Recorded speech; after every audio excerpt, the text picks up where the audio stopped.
China, to my knowledge, is the only country in the world where the government-run industrial program kills people and sells their organs. In 2006, it first came to light that prisoners of conscience were being killed on demand for organ transplants in secret detention facilities throughout China. It was back in 2005 when a patient of mine, who has been on the top list of patients for human heart transplantation, came to me one day and told me that he was told by his insurance company, his Israeli insurance company, to go to China in 2 weeks' time as he was scheduled to undergo heart transplantation. And when I asked him how come such a surgery can be scheduled ahead of time, somebody has to die on the very day of the operation, he said he didn't know, and he went to China and got his heart transplantation exactly on the date that he was promised. It was bringing in about $9 or $10 billion a year because they have a bank of live donors waiting to get a match on the computer. It's a crime against humanity. In 1999, the crackdown of Falun Gong starts. That is the largest action of scale by the Chinese Communist Party since the Cultural Revolution. And by 2000, 2001, that's when you have this explosion of transplant activity. We see continuity in the numbers over time. Falun Gong is as I call it, it's kind of a Buddhist revival group. It doesn't have churches and so forth, doesn't have temples. What it has is sort of common beliefs.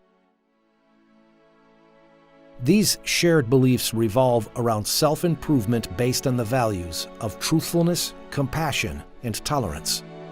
By the end of the 1990s, the Chinese government estimated that over 70 million of its citizens were practicing Falun Gong. Jiang Zemin, the head of the Communist Party at the time, saw Falun Gong's popularity and revival of traditional values as a threat to his rule, and launched a violent campaign to eradicate it in July 1999. The official line in terms of repression of Falun Gong of the party is bankrupt them financially, ruin their reputations, destroy them physically. So that the vilification is destroying their reputations, the organ transplants is destroying them physically. It was like convert or die. Convert or die. Turn in your friends or die. It's state-sponsored genocide. The systematic, government-sponsored harvesting of organs is a monstrous crime. I strongly believe that the 17-year campaign to eradicate Falun Gong will be seen as one of the great shames of recent Chinese history.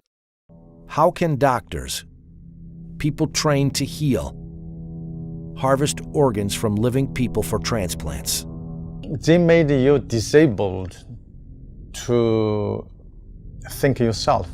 My whole body just become a robot, just performed to do what I have been programmed to do. He was told to extract the organs from a living prisoner in 1995. I killed him. This thing is haunting me. This is a new form of genocide, and it's using the most respected members of society to implement it. This is one of the central tests of our time. We can't avoid this any longer.